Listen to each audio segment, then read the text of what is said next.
The bitter Montana wind whipped across the train platform, cutting through Winifred Sutton's thin traveling cloak as if it were made of paper rather than wool. February 1878 was proving to be as cruel as the letters had warned, but no written word could have prepared her for this bone-deep, merciless cold.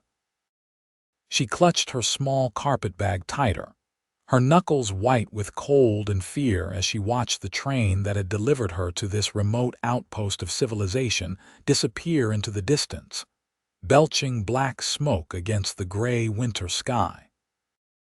Winifred's teeth chattered uncontrollably as she scanned the nearly empty platform of Silver Creek Station. The man who had arranged for her passage, the man whose advertisement she had answered 3 months prior, was nowhere to be seen. James Wilson, cattle rancher, age 32, seeking a bride of good character and reasonable disposition. That was all she knew of the man who was supposed to meet her, supposed to marry her, supposed to save her from the destitution that had threatened to consume her after her parents' deaths left her alone in Boston with nothing but debts. The last passenger besides herself hurried away with a waiting relative, leaving Winifred completely alone on the wooden platform. The station master had retreated inside his small office, the door firmly shut against the cold. Winifred considered knocking, asking for help, but pride kept her rooted to the spot. What if Mr. Wilson was merely delayed? What if he arrived to find her gone and took that as a sign of fickleness? She couldn't risk it, not when she had nothing to go back to. So she waited, shivering violently as the temperature continued to drop with the setting sun. Her thin Boston clothes were laughably inadequate for the Montana winter. The wind found every seam of her garments, every exposed inch of skin, and punished her mercilessly for her Eastern naivety. Just as tears of frustration and desperation began to freeze on her cheeks, the sound of approaching hoofbeats cut through the wind. Winifred turned, hope flaring in her chest, only to falter as she realized the approaching rider couldn't be James Wilson. This man was younger, perhaps 25 or 26, with dark hair visible beneath his wide-brimmed hat, and a lean build evident despite the heavy sheepskin coat he wore. The stranger dismounted in one fluid motion, his spurs jingling as his boots hit the wooden platform. His eyes, a startling blue against his wind-reddened face, widened when he saw her standing there alone. "Good Lord, miss," he exclaimed, quickly closing the distance between them. "How long have you been out here?" "About an hour," Winifred managed through chattering teeth. "I'm waiting for Mr. Wilson." Something flickered across the man's face, surprise, followed quickly by what appeared to be anger, though not directed at her. Without hesitation, he shrugged out of his heavy coat and swung it around her shoulders in one smooth motion. "James Wilson won't be coming, madam," he said, his voice gentle but firm. "I'm Thomas Keller. I work at the Running W. Wilson's ranch." He paused, seeming to choose his next words carefully. "There's been an accident. Mr. Wilson passed away 3 days ago." The world seemed to tilt beneath Winifred's feet. She swayed, light-headed from cold and shock, and Thomas Keller's strong hand steadied her by the shoulders. "I'm sorry to be the one to tell you like this," he continued, genuine regret in his voice. "Word only reached town yesterday, and by then it was too late to send a telegram to stop your journey. I came as soon as I heard a bride was expected." Winifred couldn't speak.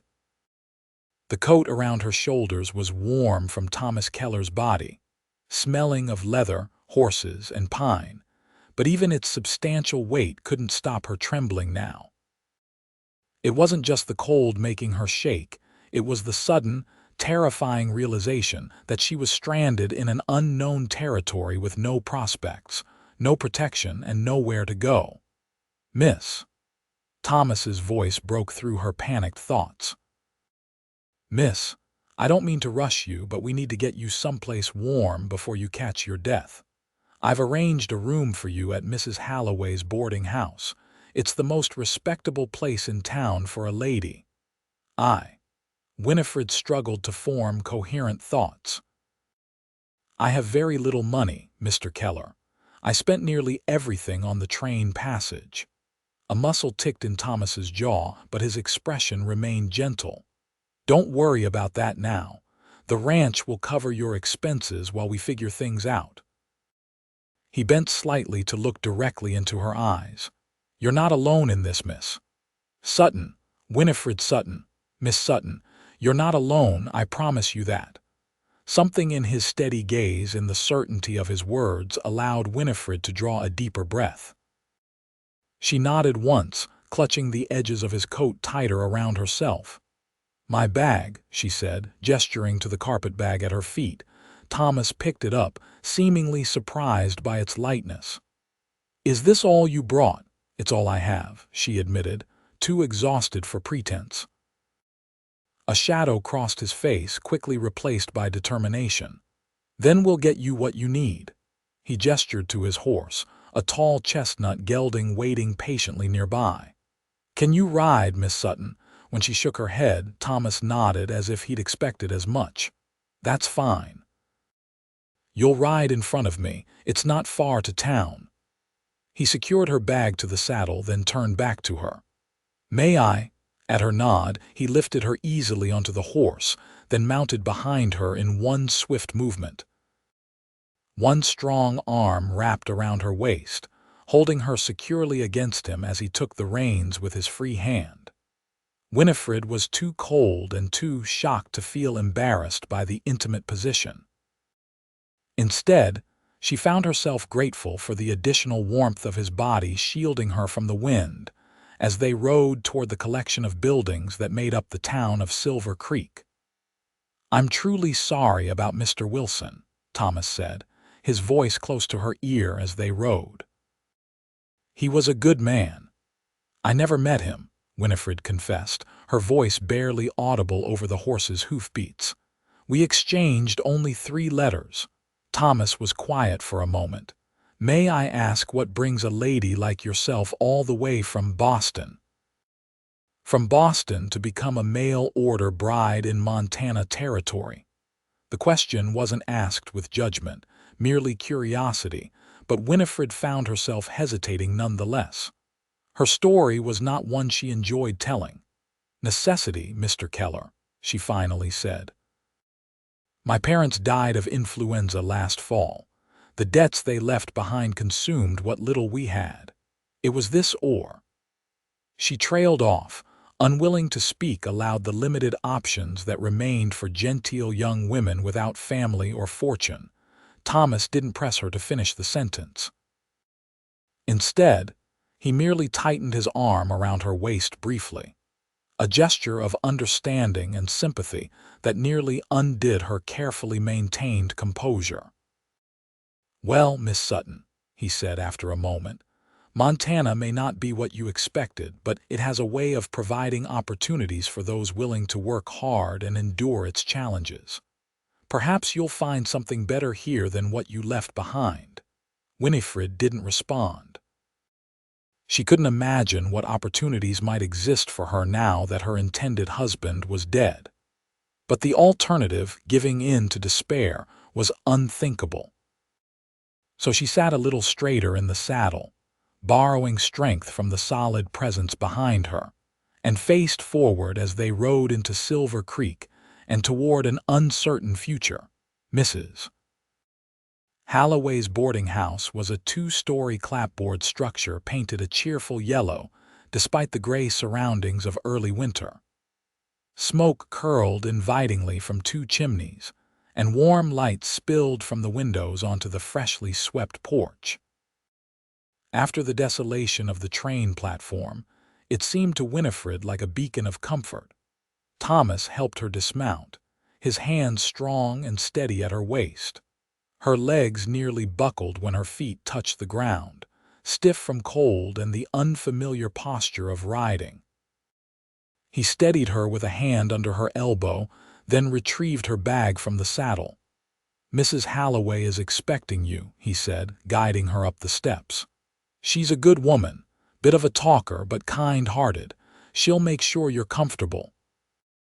Before they reached the door, it swung open to reveal a plump, rosy-cheeked woman of about 50, her gray-streaked brown hair pulled back in a neat bun. "There you are," she exclaimed, ushering them inside with a wave of her flour-dusted hands. "I was beginning to worry. Poor dear, you must be frozen clean through. Come in, I've got stew on the stove and a fire blazing in the parlor." The warmth of the house enveloped Winifred like an embrace, making her realize just how cold she had been. She swayed slightly on her feet, and Mrs. Halloway clucked her tongue in concern. "Thomas Keller, you get this girl into the parlor by that fire this instant while I fetch some hot tea. Land sakes, she's white as a sheet." Thomas guided Winifred to a comfortable armchair near the crackling fire in the small but tidy parlor. The room was simply furnished but spotlessly clean, with rag rugs on the polished wooden floors and hand-stitched cushions on the furniture. "I should leave you to rest," Thomas said, placing her carpetbag near her feet. "Mrs. Halloway will take good care of you." Panic flickered through Winifred at the thought of being left alone, even in this comfortable place. What happens now, Mr. Keller?" she asked, her voice smaller than she intended. Thomas crouched down to her eye level, his expression serious but kind. "Now you rest and get warm. Tomorrow I'll come back and we can discuss options. The ranch still needs help, and there might be a position for you there if you're willing. Or if you prefer to return east, we'll find a way to make that happen." "I have nothing to go back to," Winifred admitted. Thomas nodded as if he understood completely. "Then we'll focus on moving forward." He stood up as Mrs. Halloway bustled in with a tray bearing a steaming teapot and cups. "I'll return tomorrow morning, Miss Sutton." "You still have my coat," he added with a small smile, nodding to the sheepskin coat she still clutched around her shoulders. "Oh," Winifred moved to remove it, but Thomas shook his head. "Keep it for now. I have another." He nodded respectfully to Mrs. Halloway. "Madam, I'll settle the account before I leave." "Nonsense," the older woman said firmly. "The poor girl's situation is hardly her fault. The room is hers for as long as she needs it. James would have wanted it that way." A look passed between Thomas and Mrs. Halloway that Winifred couldn't quite interpret, something like shared grief mixed with respect. "That's very generous," Thomas said. "But the running W will cover any expenses. It's the right thing to do." Mrs. Halloway softened. "You're a good man, Thomas Keller. Your father would be proud." Thomas touched the brim of his hat in acknowledgement, then turned back to Winifred. "Until tomorrow, Miss Sutton." After he left, Mrs. Halloway poured tea into a delicate china cup and pressed it into Winifred's hands. "Drink up, dear. Nothing warms the insides like a good cup of tea." The first sip spread warmth through Winifred's chest, chasing away some of the lingering chill. "Thank you for your kindness, Mrs. Halloway." The older woman waved away her thanks as she settled herself in a chair opposite. "Now then, I expect you have questions." Thomas isn't one for lengthy explanations, but I imagine you'd like to know what happened to poor James. Winifred nodded. While she hadn't known James Wilson personally, he had been her intended husband, and his death had dramatically altered her future. She felt she deserved to know the circumstances. "It was a terrible accident," Mrs. Halloway began, her expression somber. "James was inspecting a damaged section of fence line high on the North Ridge. There was an early snowstorm, not unusual for this time of year, but fierce nonetheless. They think his horse lost its footing on an icy patch. Both James and the horse went over the edge of a ravine." She paused, taking a sip of her own tea. "One of his ranch hands found him the next morning. There was nothing anyone could have done." "How awful," Winifred murmured, genuinely distressed by the tragic end of a man she would never know. It was, Mrs. Halloway agreed. James was well respected in these parts, built that ranch from nearly nothing after the war. He wasn't one for socializing much, kept to himself mostly, but he was fair in his business dealings and generous when someone was in need. She studied Winifred over the rim of her teacup. "May I ask how you came to be corresponding with him?" Winifred explained about the advertisement she'd answered, the brief exchange of letters, and the circumstances that had driven her to accept a proposal from a stranger halfway across the country. Mrs. Halloway listened without interruption, her kind eyes filled with sympathy. When Winifred finished, the older woman reached across to pat her hand. "Life deals us hard blows sometimes, dear, but you've shown remarkable courage, and perhaps Providence had a hand in bringing you here, even if not for the reason you expected." "I can't imagine what Providence might have in mind," Winifred admitted. "I have no family, very little money, and few practical skills. I was educated to be a gentleman's wife, not to earn my own living. You might be surprised by the opportunities here, Mrs. Halloway said, echoing Thomas's earlier words. "Silver Creek may be small, but it's growing. We've got a new schoolhouse that needs a teacher come spring. The Mercantile always needs help, and despite what happened to James, the Running W is a good place with good people." Before Winifred could respond, Mrs. Halloway stood up briskly. "But that's all for tomorrow. Tonight, you'll have a hot meal, a warm bath, and a proper rest. Everything looks brighter after sleep, my mother always said, and I've found it to be true more often than not." The stew was rich and hearty, the bath luxuriously warm, and the bed in the small but immaculate room upstairs was the most comfortable Winifred had ever slept in. Or perhaps it was simple exhaustion that made it seem so. Either way, she fell into a deep, dreamless sleep, almost as soon as her head touched the pillow, still wrapped in Thomas Keller's coat despite the warmth of the quilts Mrs. Halloway had piled atop the bed. Morning arrived with pale sunlight filtering through lace curtains and the scent of coffee and bacon wafting up from below. For a moment, Winifred lay disoriented, the events of the previous day flooding back in a rush of memory. She was in Silver Creek, Montana territory. James Wilson was dead. And she had no idea what would happen next. A soft knock at the door preceded Mrs. Halloway's cheerful voice. "Miss Sutton, breakfast is ready whenever you are, dear, and I've laid out some things that might fit you in the washroom across the hall. They belonged to my daughter before she married and moved to Helena." "Thank you, Mrs. Halloway. I'll be down shortly," Winifred called back, pushing aside the quilts and shivering slightly as the cool air hit her skin. The clothes Mrs. Halloway had provided were simple but well made. A dark blue woolen dress, somewhat plainer than what Winifred was accustomed to but practical for the climate, warm stockings, and sturdy ankle boots that were only slightly too large. There was even a knitted shawl and a pair of woolen gloves. Winifred dressed quickly, grateful for the proper winter clothing, and made her way downstairs with her hair neatly braided and pinned. Mrs. Halloway beamed at her from the kitchen doorway. "There you are. Come have some breakfast. Thomas arrived a few minutes ago. He's in the dining room." Winifred's stomach fluttered nervously at the mention of Thomas Keller. In the light of day, the events of the previous evening seemed almost dreamlike. She smoothed her borrowed dress and took a steadying breath before following Mrs. Halloway into the dining room. Thomas stood when she entered, his hat already removed and resting on an empty chair. He looked different in daylight, younger perhaps, but no less capable. His dark hair was neatly combed, and he wore a clean flannel shirt under a wool vest. The shadow of stubble on his jaw suggested he'd shaved that morning, though not too recently. "Miss Sutton," he greeted her with a nod.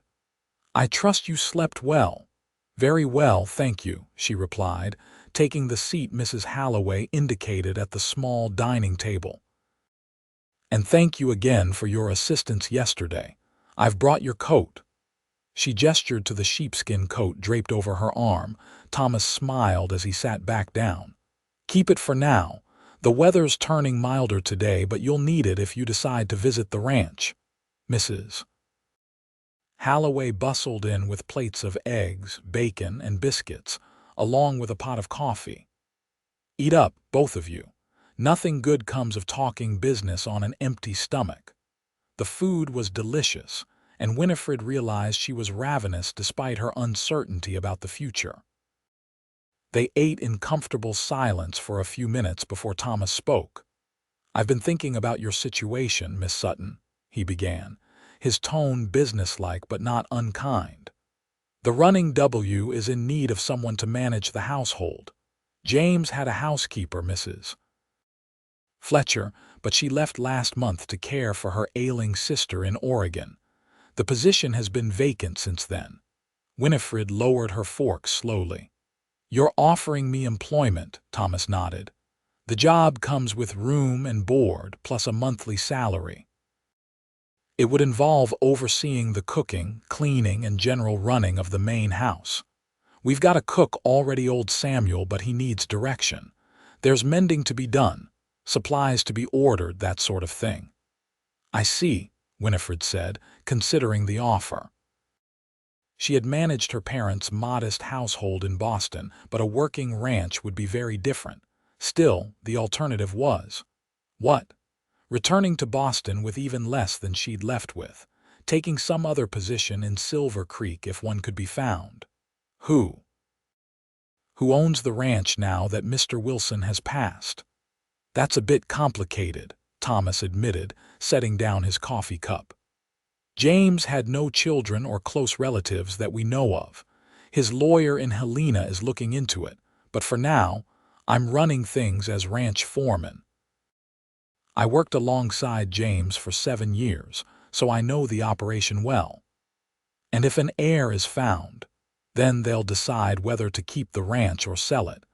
Either way, you'd be secure in your position for the foreseeable future. No one's going to make changes before spring roundup at the earliest." Winifred considered his words carefully.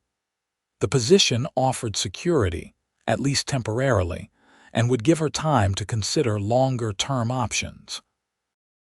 And if she were honest with herself, the prospect of returning to Boston held little appeal.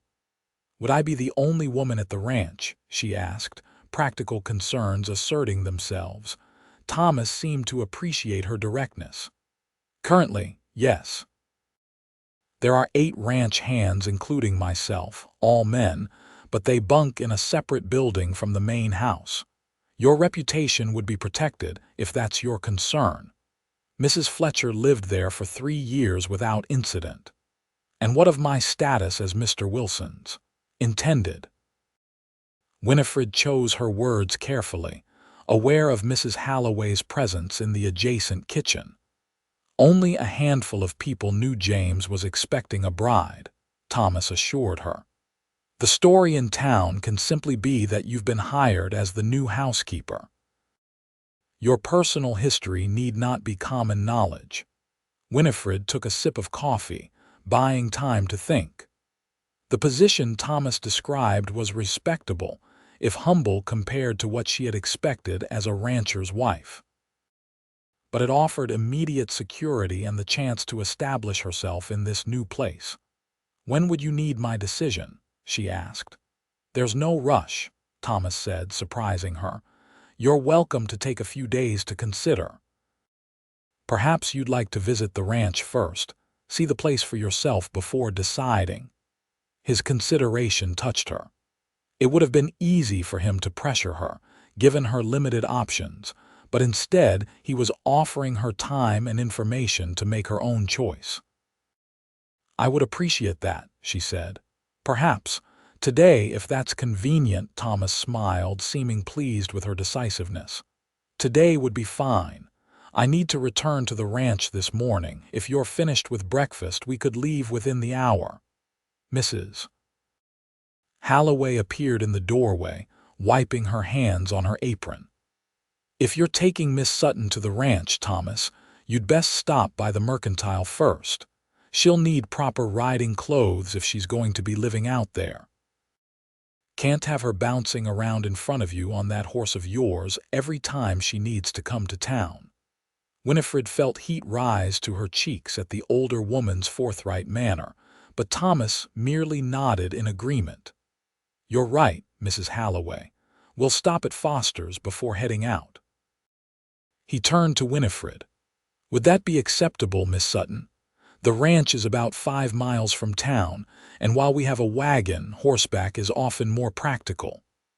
That would be fine, Winifred agreed, though the prospect of learning to ride was somewhat daunting. In Boston, she had occasionally ridden in carriages, but never on horseback. Good, that's settled then, Mrs. Halloway said with satisfaction. I'll pack some food for your journey. Can't have the poor girl starving before she even decides whether to take the job. An hour later, Winifred found herself at Foster's Mercantile, being fitted for a split riding skirt, sturdier boots, and a proper winter coat of her own. Thomas insisted on paying for everything, saying it would be deducted from her first month's salary if she took the position. The arrangement made Winifred uncomfortable, but she had little choice. Her remaining funds wouldn't cover even half the cost of the necessary items. Mr. Foster, the proprietor, was a thin, balding man with spectacles perched on his nose and an air of perpetual hurry.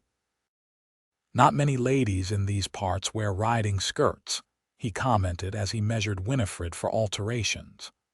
Most make do with regular skirts, dangerous as that is, but this is more sensible, especially at the running W with all those hills. Miss Sutton's comfort and safety are important, Thomas said from where he stood examining a display of tools. The alterations won't take long.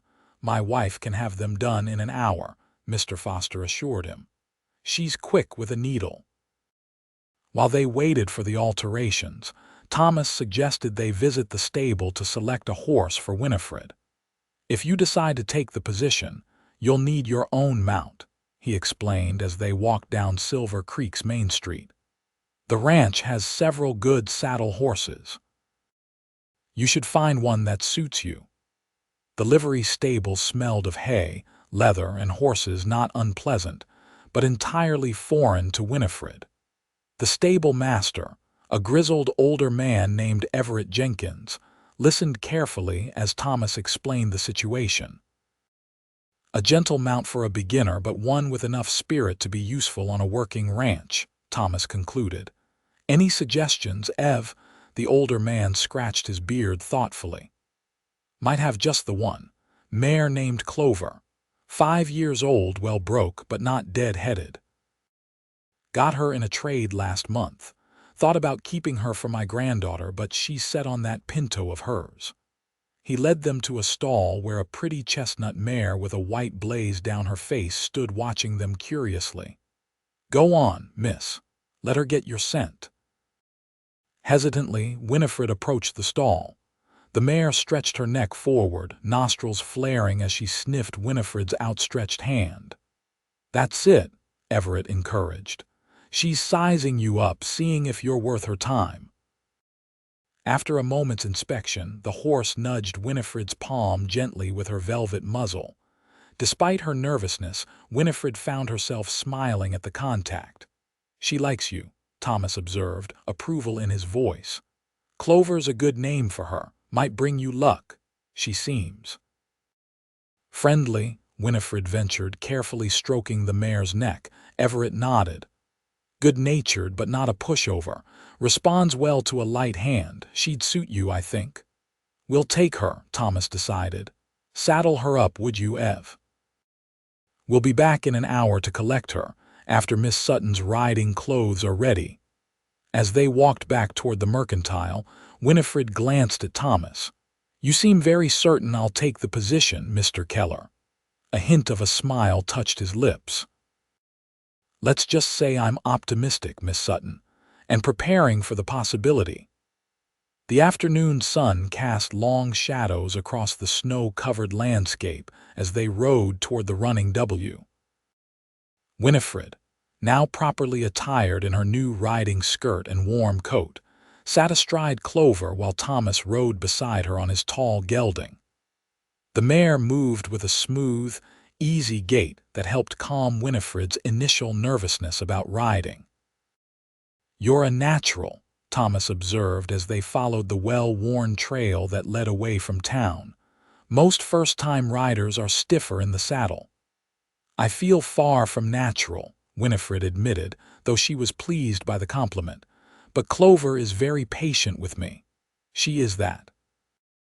Still, you've got good instincts. You're moving with her, not fighting her rhythm." They rode in companionable silence for a while, Winifred taking in the rugged beauty of the Montana landscape. Snow-capped mountains dominated the western horizon, their majesty stealing her breath, despite the anxiety that still fluttered in her chest. The valley they traversed was blanketed in snow, but patches of exposed grass and sage revealed the promise of spring that lay dormant beneath winter's cover. "It's beautiful," she said finally, unable to contain her awe. "Different from anything I've known, but beautiful." Thomas glanced at her, seeming to approve of her reaction. "It grows on you. When I first came here after the war, I thought I'd stay a season, maybe two. That was 9 years ago." "You fought in the war?" Winifred asked, realizing how little she knew about this man who was offering her a chance at a new life. Thomas nodded, his expression turning somber. "Union cavalry. Enlisted in '63, just turned 18, fought through to Appomattox." He didn't elaborate further, and something in his tone suggested it wasn't a subject he cared to dwell on. "What about your family? Were they affected by the war?" "My father was too old to fight, but he manufactured boots for the Union Army," Winifred explained. "It made him moderately successful for a time, but after the war, the business declined. He wasn't particularly good with money," she added, feeling disloyal even as she spoke the truth. "Many weren't," Thomas said without judgment. "The war changed everything: how people lived, how they did business. Some adapted, some didn't." The trail crested a small rise, and suddenly the running W spread out before them. Winifred drew Clover to a halt, taking in the sight of what might become her new home. The ranch was nestled in a protected valley, the main house and outbuildings arranged in a rough semicircle. The house itself was larger than Winifred had expected, a 2-story structure built of squared logs with a wide porch across the front. Smoke rose from 2 stone chimneys, suggesting warmth within. To one side stood a substantial barn, corrals, and what appeared to be bunkhouses. On the other side was a smaller cabin, a chicken coop, and various outbuildings whose purposes Winifred couldn't immediately identify. Beyond these structures stretched fenced pastures, currently empty of cattle but speaking to the scale of the operation. "The cattle are in the lower pastures for the winter," Thomas explained, noting the direction of her gaze. "About 500 head. We'll move them to higher ground once the spring grass comes in. It's bigger than I imagined," Winifred admitted. "James built most of it himself with help from the hands.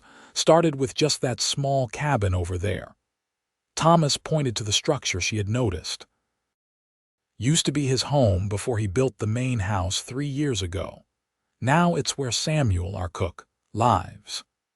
They urged their horses forward, down the gentle slope toward the ranch.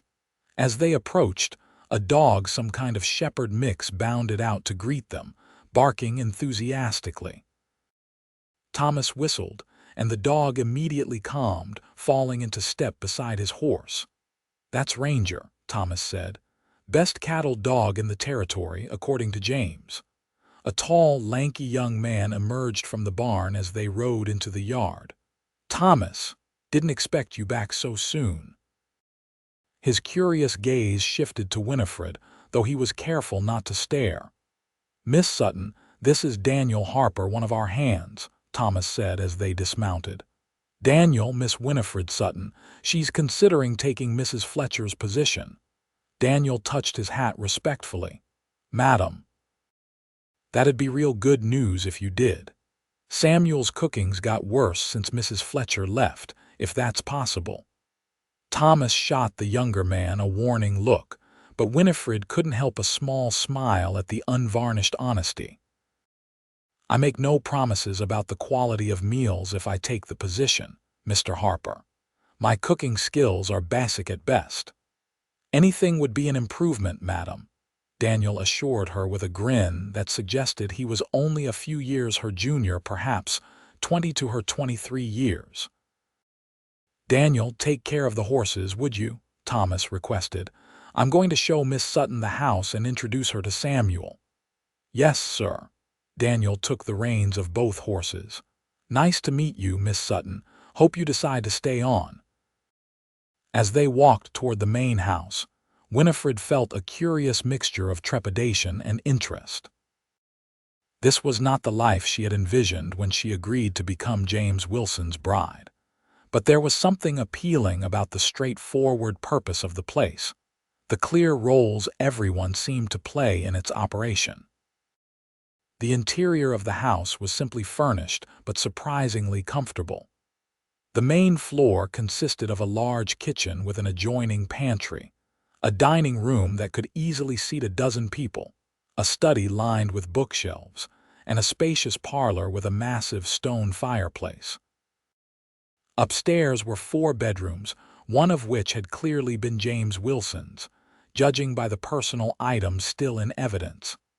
"This would be your room," Thomas said, showing her the smallest but sunniest of the bedrooms. It held a narrow bed, a chest of drawers, a small writing desk, and a rocking chair near the window that overlooked the mountains to the west. Mrs. Fletcher found it comfortable enough, said she liked watching the sunset from that chair.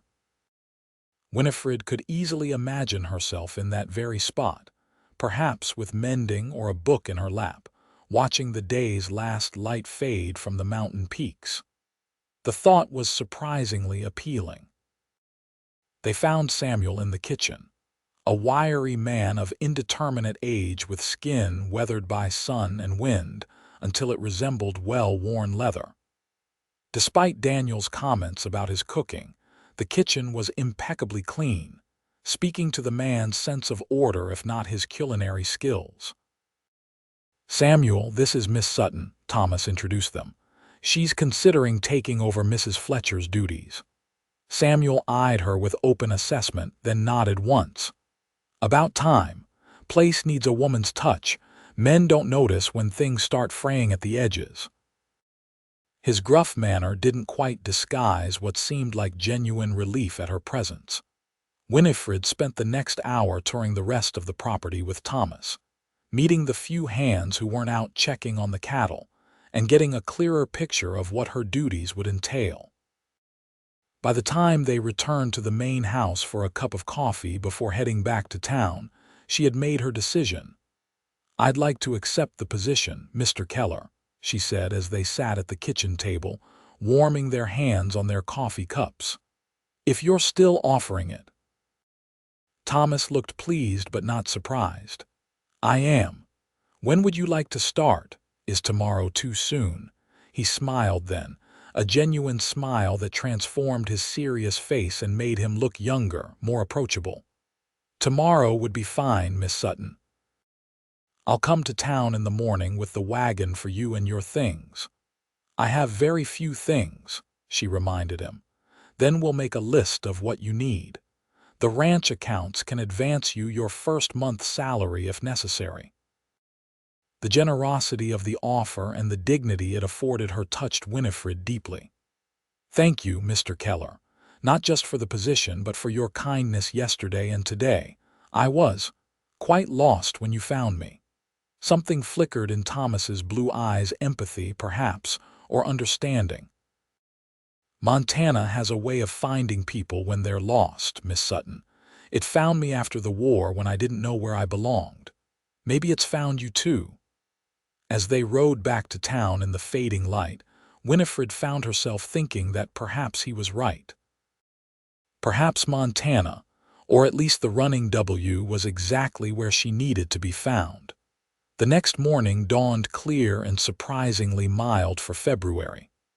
Winifred packed her few belongings, said a grateful goodbye to Mrs. Halloway, and was ready when Thomas arrived with the wagon. They stopped at Foster's Mercantile to collect the rest of her new clothing and to purchase a few personal items she would need: toiletries, writing paper, and a warm nightgown. "Is there anything else you require?" Thomas asked as Mr. Foster tallied their purchases. Winifred hesitated, then decided to be honest. "Books, if possible. I brought only one with me, and reading has always been a comfort." Thomas nodded, unsurprised. "James had quite a collection in the study. You're welcome to borrow any that interest you. And we can order more from Helena if you have specific titles in mind." By mid-morning they were on their way back to the ranch, the wagon loaded with Winifred's belongings and supplies for the ranch. The journey passed pleasantly, with Thomas pointing out landmarks and sharing stories about the area's history and the ranch's operations. Winifred found herself relaxing in his company, his steady presence and straightforward manner inspiring a confidence she hadn't felt since before her parents' deaths. "Spring will be here before you know it," Thomas was saying as they neared the ranch. "That's when things really come to life.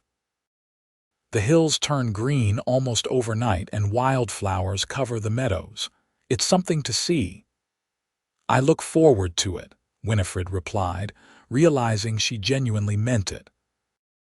The prospect of witnessing the changing seasons in this vast, wild landscape held a strange appeal, despite the uncertainties that still lay ahead. Life at the Running W quickly fell into a rhythm that surprised Winifred with its comfortable familiarity. Her days began early, preparing breakfast alongside Samuel, whose cooking did indeed leave much to be desired, though his biscuits were quite good. Mornings were spent on household tasks: mending, cleaning, making lists of supplies needed from town. After the midday meal, she might take Clover for a ride if the weather permitted, gradually expanding her confidence as a horsewoman under Thomas's occasional guidance. February gave way to March, bringing warmer days interspersed with sudden snowstorms that reminded everyone winter wasn't quite finished with them yet. Winifred learned the rhythms of ranch life, how activity ebbed and flowed with the weather and seasons, how each man had his specific duties, yet was expected to help wherever needed when circumstances demanded it. Thomas, she discovered, was respected by the hands not just for his position as foreman but for his fairness, his willingness to work alongside them at the hardest tasks, and his quiet competence in all aspects of ranching. He was often the first to rise and the last to retire, his dedication to the Running W evident in every decision he made. As for Thomas himself, he remained somewhat of an enigma to Winifred. Unfailingly polite and considerate, he nonetheless maintained a certain reserve. Their conversations, while increasingly comfortable, rarely strayed into personal territory. She knew he had fought in the war, that he had come west afterward seeking something he couldn't find in his native Pennsylvania, but little else about his past or his inner thoughts. Still, she found herself looking forward to their interactions, the quiet conversations over coffee when he came in from evening rounds, his thoughtful questions about her comfort and needs, the occasional shared meal when it was just the two of them at the table, Samuel having retired to his cabin. By late March, Winifred had settled into her role with growing confidence. The house ran smoothly under her direction, and even Samuel had grudgingly acknowledged that her influence had improved meals considerably. She had established friendly relationships with the Hands, who treated her with a mixture of respect and protective consideration that she found touching rather than restrictive. One evening, as a spring rainstorm drummed against the windows, Winifred sat in the parlor, darning socks by lamplight. Most of the Hands were in the bunkhouse, but Thomas had remained in the main house, working on accounts in James Wilson's study. When he appeared in the parlor doorway, ledger in hand, Winifred glanced up with a smile. "Have the numbers cooperated this evening?" she asked, setting aside her mending. Thomas sighed, running a hand through his dark hair in a gesture she had come to recognize as a sign of frustration. "Not entirely. There are some discrepancies I can't account for. Perhaps I could help," Winifred offered. "I managed my father's household accounts for years." Thomas hesitated only briefly before nodding. "I'd appreciate another pair of eyes. The spring cattle sale is coming up, and I need to know exactly where we stand financially." He spread the ledger on the table between them, and Winifred leaned forward to examine the neat columns of figures. For the next hour they worked together, Winifred asking occasional questions about ranch operations to understand certain expenses, Thomas explaining patiently. "Here," she said finally, pointing to an entry from the previous November. "This payment to Simmons Freight Company. It's entered twice, once here and again the following week." Thomas checked the dates, then nodded slowly. "You're right. That explains part of the discrepancy. James was usually meticulous with the books, but he must have been distracted. Or perhaps ill," Winifred suggested gently. Mrs. Halloway mentioned he hadn't been to town much in the weeks before his accident. Maybe he was unwell. Thomas looked troubled by the thought. He never said anything, but James wasn't one to complain. And now that you mention it, he did seem more tired than usual those last few weeks. They continued through the ledger, finding two more small errors that, when corrected, balanced the accounts.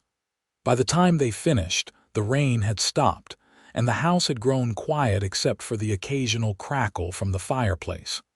"Thank you," Thomas said, closing the ledger. "You have a good eye for detail." "I was happy to help," Winifred replied, oddly pleased by his approval. "I've been wanting to be more useful around here. Managing the household doesn't always feel like enough, considering." She trailed off, unsure how to express the nebulous sense of obligation she felt toward the ranch and its people. "Considering what?" Thomas prompted, his blue eyes intent on her face. Winifred clasped her hands in her lap. "Considering that none of this is what any of us expected. Mr. Wilson was planning for a wife, not a housekeeper. You were expecting to continue as foreman under his direction, not to manage everything yourself. It all feels temporary somehow, as if we're all just waiting for something to change." Thomas was silent for a long moment, studying the ledger's worn leather cover. "James's lawyer wrote yesterday," he said finally. "There's a distant cousin in St. Louis who stands to inherit. He'll be coming to inspect the property next month." The news, while not unexpected, still landed like a stone in Winifred's stomach. "I see. Do you think he'll want to sell?" "Most likely. He's a businessman with no experience in ranching. The running W would be worth a considerable sum to the right buyer." "And what will you do if he sells?" Thomas looked up, meeting her gaze directly. "I've been saving to buy my own place someday. Not as big as this, but enough to build something worthwhile. I might look for land further north, near the Judith Basin." The thought of Thomas leaving, of everyone dispersing from the running W, caused an unexpected pang in Winifred's chest. "I see," she said again, unable to articulate the sudden sense of loss the conversation had evoked. Thomas must have read something in her expression, for his tone softened. You've made a place for yourself here, Winifred. Whatever happens with the ranch, you won't be left adrift again. I promise you that." It was the first time he had used her given name, and the intimacy of it, combined with the sincerity of his promise, brought a warmth to her cheeks. "Thank you, Thomas."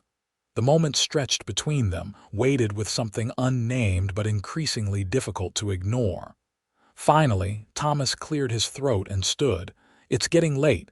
Thank you again for your help with the accounts. You're welcome. Good night, Thomas." "Good night, Winifred." After he left, Winifred remained in the parlor, staring into the dying fire. The prospect of change hung over the ranch now, making her acutely aware of how attached she had become to this place, and its people, one person in particular.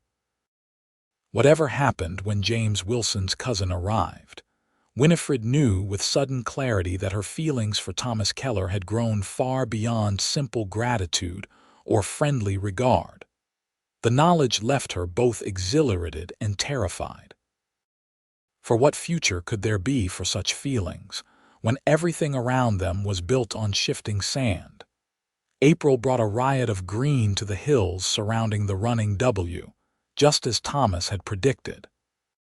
The cattle were moved to higher pastures, the vegetable garden behind the main house was tilled and planted, and preparations began for the spring roundup that would bring neighboring ranchers together to sort and brand new calves. Through it all, Winifred found herself watching Thomas with new awareness. She noticed things she had previously overlooked: the way sunlight caught the auburn highlights in his dark hair, how his eyes crinkled at the corners when he smiled, the quiet competence in his hands as he worked with horses or repaired equipment. She cataloged these observations privately, never letting her changed perspective show in their daily interactions. For his part, Thomas seemed more attentive as well, finding reasons to check on her throughout the day, bringing her wildflowers he'd discovered while riding the range, seeking her opinion on ranch matters that technically fell outside her responsibilities. If the hands noticed the subtle shift in dynamic between their foreman and housekeeper, they were discreet enough not to comment openly, though Winifred occasionally caught knowing glances exchanged when Thomas held her gaze a moment too long, or she laughed too readily at something he said.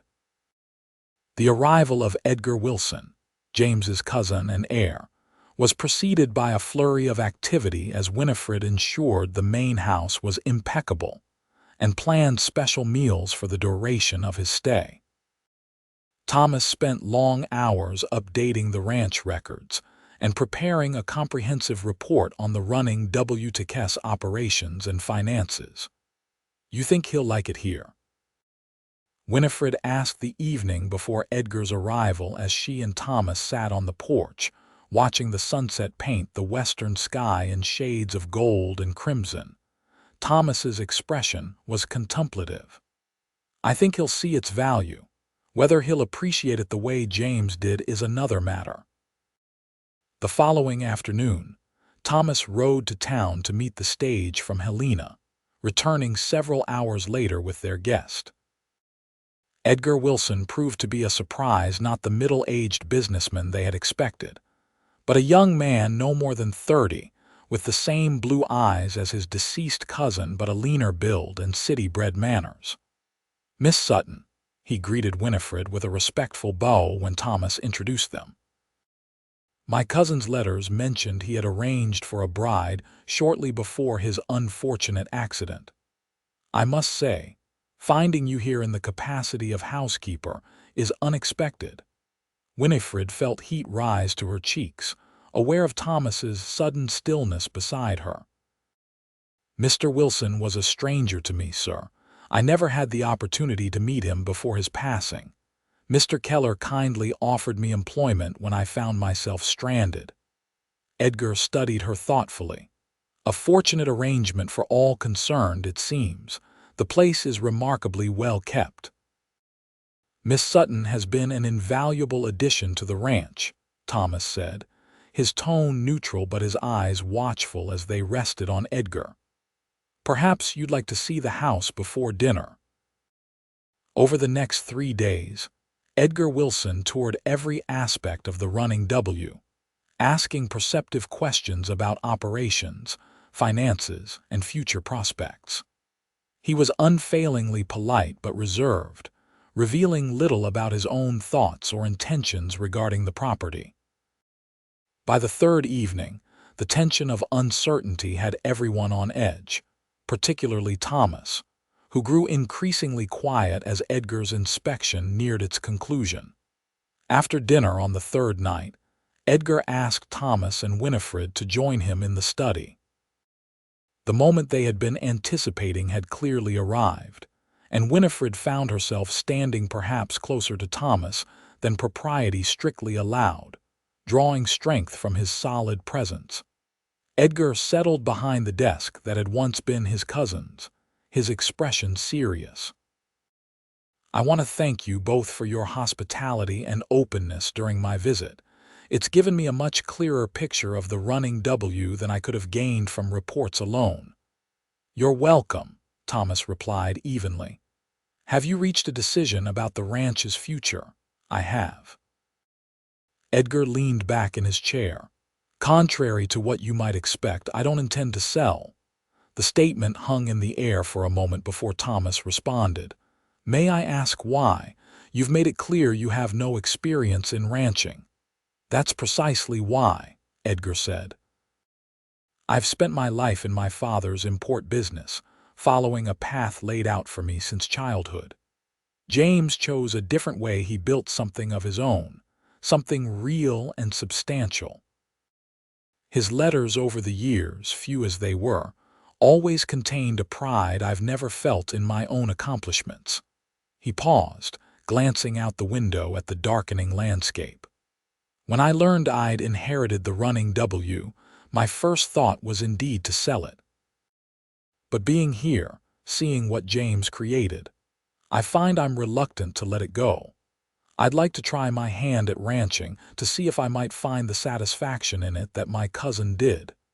Winifred glanced at Thomas, trying to gauge his reaction. His expression revealed little, but she knew him well enough now to recognize the tension in his jaw, the slight narrowing of his eyes. "What about the current staff?" Thomas asked. "Do you intend to make changes?" Edgar turned his attention back to them. "I would hope that you, especially, would stay on, Mr. Keller. Your knowledge of the ranch is irreplaceable. As for the rest of the hands, I see no reason for changes unless they wish to leave. And Miss Sutton," Thomas's voice held a note of challenge. Edgar smiled slightly. "Miss Sutton's position is secure for as long as she wishes to remain. In fact, I would hope to persuade her to take on additional responsibilities in managing the household accounts, given her evident skill with figures." Relief washed through Winifred, though it was tempered by the realization that this meant Thomas's plans for his own ranch would be delayed indefinitely. She watched his face carefully, trying to read what this development meant to him. "When do you plan to take up residence?" Thomas asked. "I need to return to St. Louis to settle my affairs there," Edgar replied. "I could be back by early June. In the meantime, I would ask that you continue managing the ranch as you have been." He hesitated, then added, "I know this isn't what you expected, Mr. Keller. I understand you may have had hopes of purchasing the Running W yourself someday." Thomas's surprise was evident. "James told you that. He mentioned in his letters that you were saving to buy your own place. He thought highly of your ambition." Edgar leaned forward. "I'm not proposing to step in and take over operations immediately. I have a great deal to learn, and I'll be relying heavily on your expertise. In time, if ranching suits me, perhaps we might discuss a partnership rather than a strictly employer-employee relationship." The offer clearly caught Thomas off guard. "That's generous. It's practical," Edgar countered. "I have capital but no experience. You have experience but lack capital. Together, we might build something even more substantial than what James created. The conversation continued for some time, with Edgar outlining his preliminary thoughts on the ranch's future, and Thomas offering measured responses. Throughout, Winifred remained silent, observing the negotiation of what was essentially the next chapter of her life as well, though neither man seemed fully aware of how deeply their decisions would affect her. Later that night, unable to sleep, Winifred slipped downstairs for a cup of tea. She was surprised to find Thomas in the kitchen, staring into a cup of coffee that had likely gone cold. "Thomas," she said softly, not wanting to startle him. He looked up, his expression clearing somewhat when he saw her. "Winifred, can't sleep." She shook her head, moving to put the kettle on. "Too many thoughts. You?" "Same." He watched as she prepared her tea, his eyes troubled. "What do you think of Edgar's plans?" Winifred considered her answer carefully. "I think he's sincere in his desire to try ranching. Whether he has the temperament for it remains to be seen. And his offer of a potential partnership. It seems reasonable, given your knowledge and his capital." She sat across from him, cradling her teacup. "The question is whether it's what you want." Thomas ran a hand through his hair, a gesture she had come to recognize as a sign of inner conflict. "I've spent years picturing my own place, building it from nothing the way James did. Working with a partner wasn't part of that vision." "Plans change," Winifred said gently, "sometimes for the better, and sometimes not." He met her gaze directly. "What about you, Winifred? Is staying on as housekeeper at the Running W what you want?" The question caught her off guard. I haven't really considered alternatives. This place has become home in a way I didn't expect. Because of the ranch itself, or the people." There was something in his tone, a tension that hadn't been there moments before. Winifred's heart quickened. "Both, I suppose, but mostly the people. One person in particular." The admission hung between them, neither quite brave enough to be more explicit.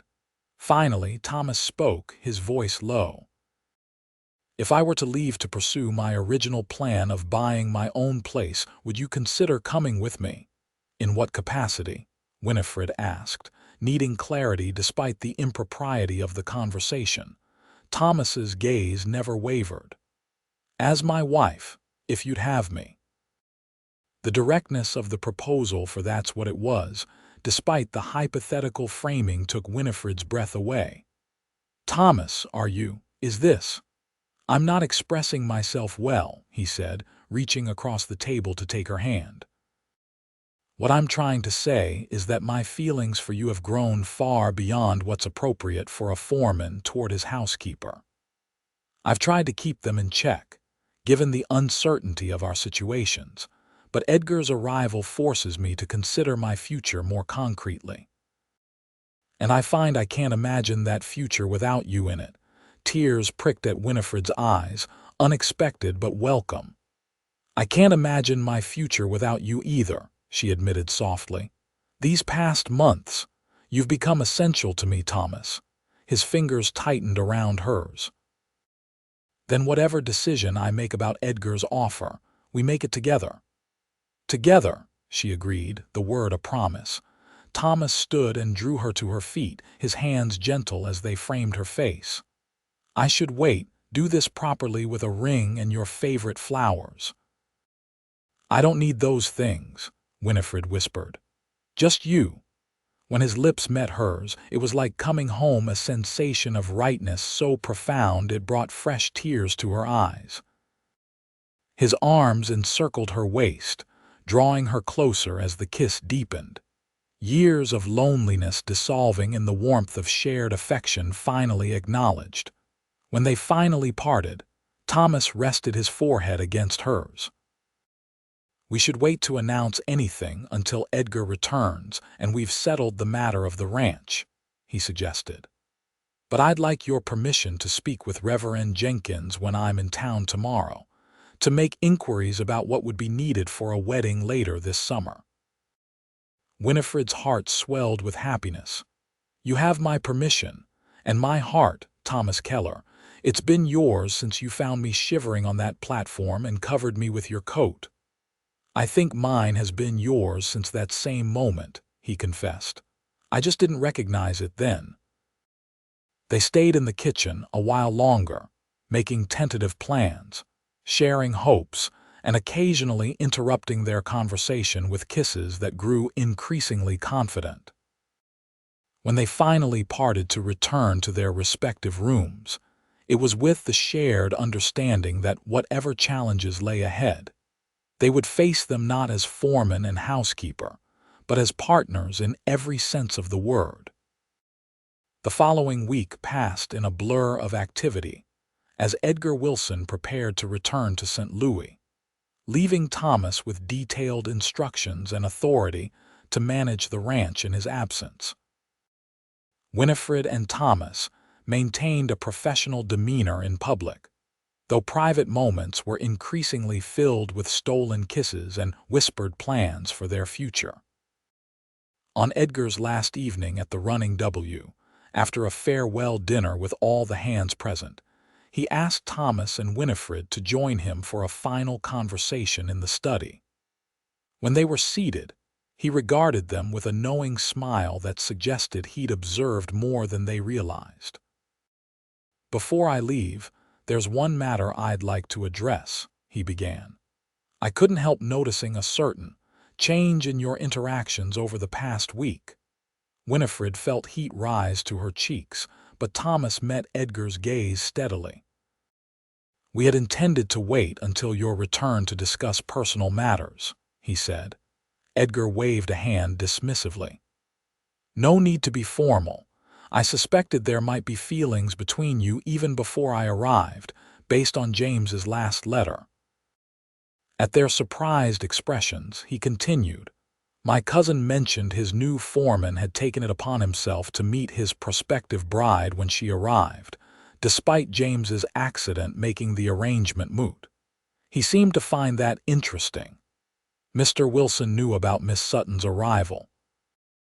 Thomas asked, clearly startled. "Of course. He wrote to me the day before his accident, mentioning that his bride-to-be was due to arrive the following week. He expressed concern about how to handle the situation should she have already departed Boston when news of his death reached there." Edgar's expression softened. James was a considerate man despite his solitary nature. Winifred felt a pang of sadness for the man she had never met. "I wish I had known him," she said quietly.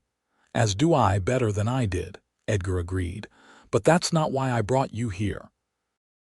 I wanted to say that I have no objections to a match between you. In fact, I would consider it advantageous for the ranch to have its foreman and housekeeper bound by more than employment."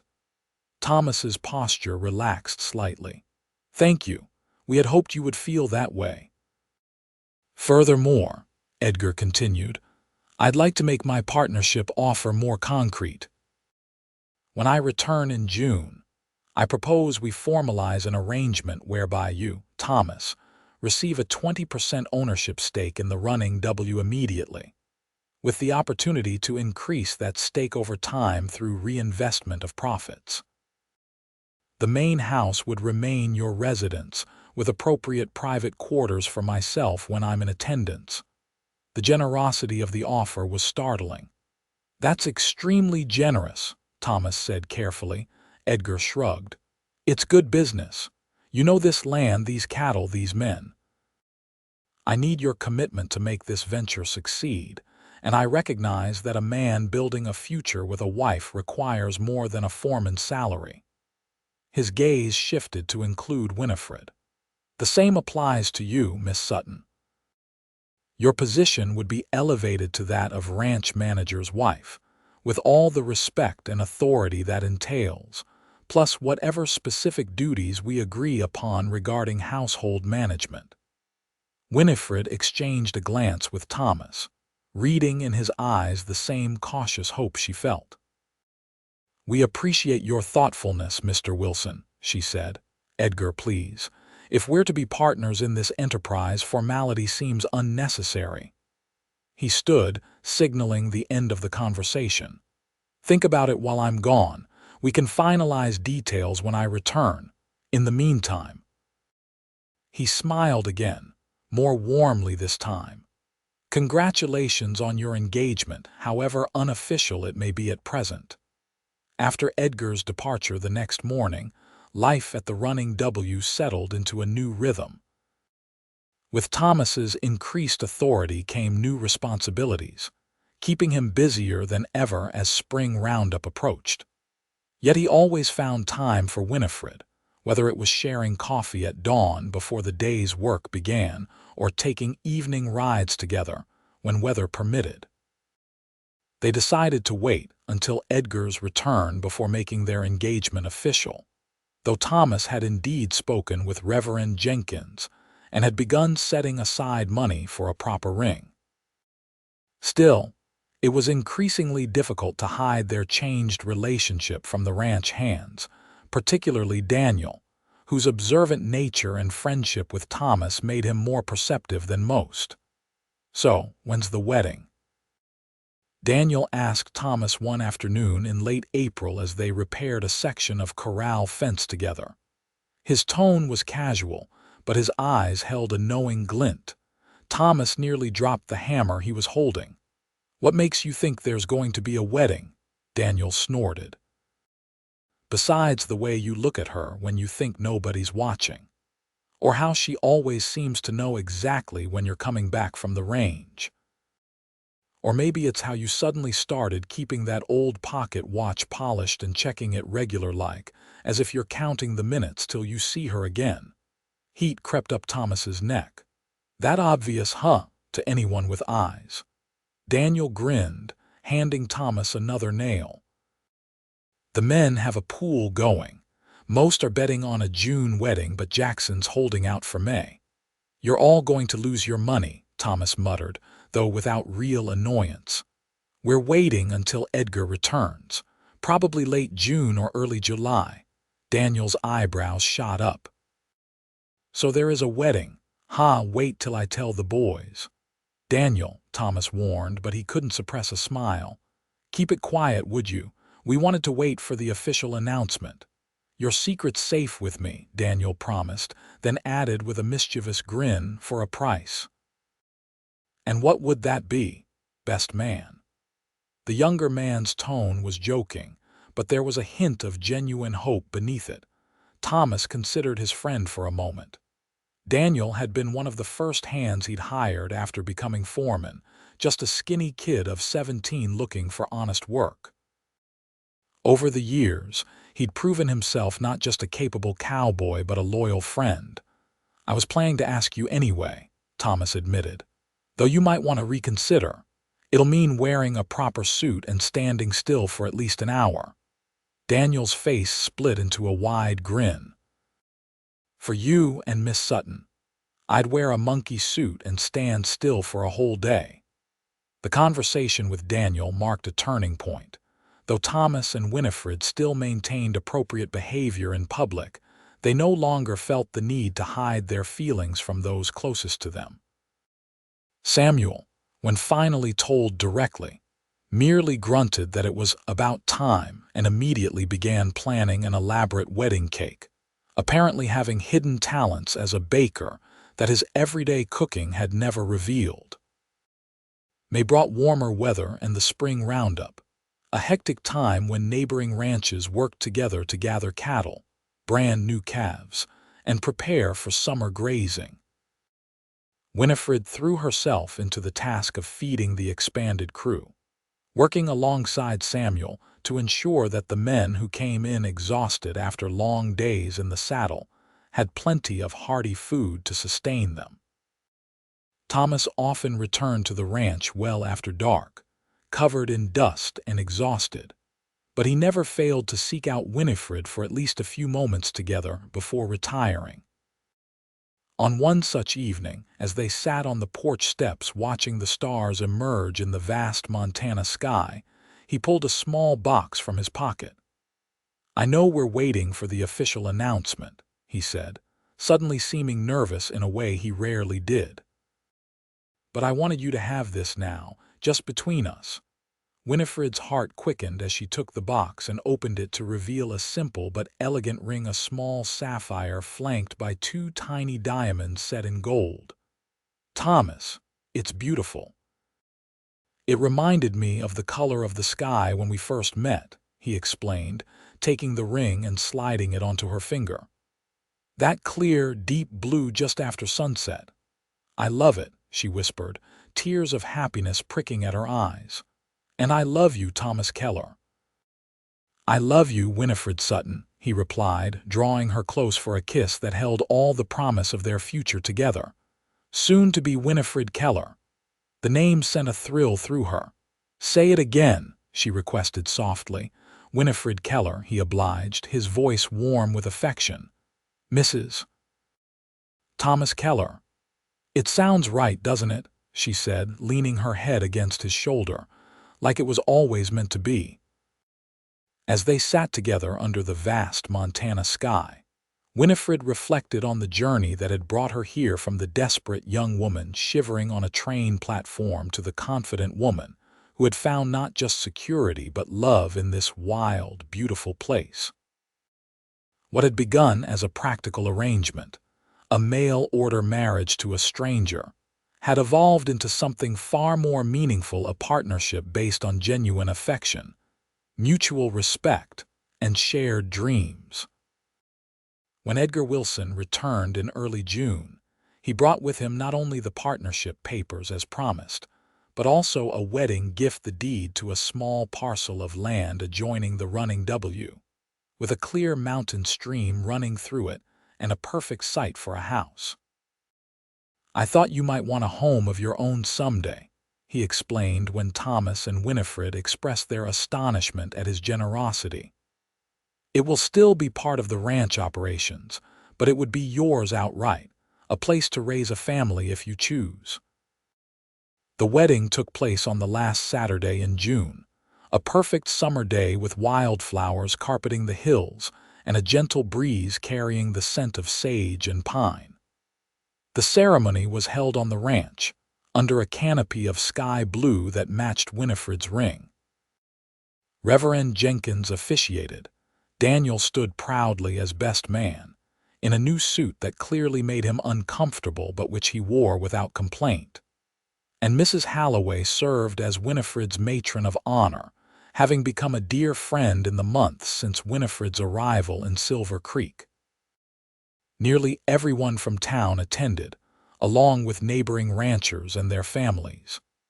As Winifred walked toward Thomas, wearing a simple but elegant ivory dress ordered from Helena, she caught sight of the train platform in the distance where their story had begun. The symmetry of it, how far they had come from that cold February day, brought tears to her eyes. Thomas, handsome in a new black suit, watched her approach with undisguised adoration. When she reached him, he took her hands in his blue eyes never leaving her face as they spoke their vows. The moment when he slipped the gold band to join her engagement ring was one Winifred knew she would cherish forever, the official beginning of their life together. Though in truth it had begun months ago on a snow-covered platform, with the simple act of kindness from a stranger. The celebration afterward lasted well into the evening, with music and dancing, abundant food prepared by Samuel, who had indeed revealed himself to be an excellent baker, his wedding cake a marvel of white frosting and fresh berries, and enough good wishes to last a lifetime. As the sun began to set, casting the same golden-pink light that had illuminated their first meeting, Thomas led Winifred away from the festivities to a quiet spot overlooking the valley. "Happy, Mrs. Keller?" he asked, his arms encircling her waist from behind as they watched the colors change on the distant mountains. "Completely," she assured him, leaning back against his chest. "And you, Mr. Keller, more than I ever thought possible." He pressed a kiss to her temple. "When I rode out to meet that train, I had no idea I was riding toward my future. I was just doing what James would have wanted, making sure his bride wasn't left stranded." And instead you found a shivering Boston girl with no idea how to survive in Montana," Winifred said with a small laugh. "I found the woman I didn't know I was looking for," Thomas corrected gently. "The woman who makes this wild country feel like home in a way it never did before." Winifred turned in his arms, reaching up to touch his face. "I came west seeking security, a chance to start over. I never expected to find love. Sometimes the best things in life are the ones we never expected," Thomas said, before lowering his lips to hers in a kiss that held all the promise of the years ahead. Years they would spend building a life together on the land they both had come to love. As twilight deepened around them, neither was in any hurry to return to the celebration. They had each other, and they had time, a lifetime, to discover all the unexpected joys that had begun with a simple act of kindness on a cold winter day, when a mail-order bride sat shivering on a platform, until a cowboy covered her with his coat.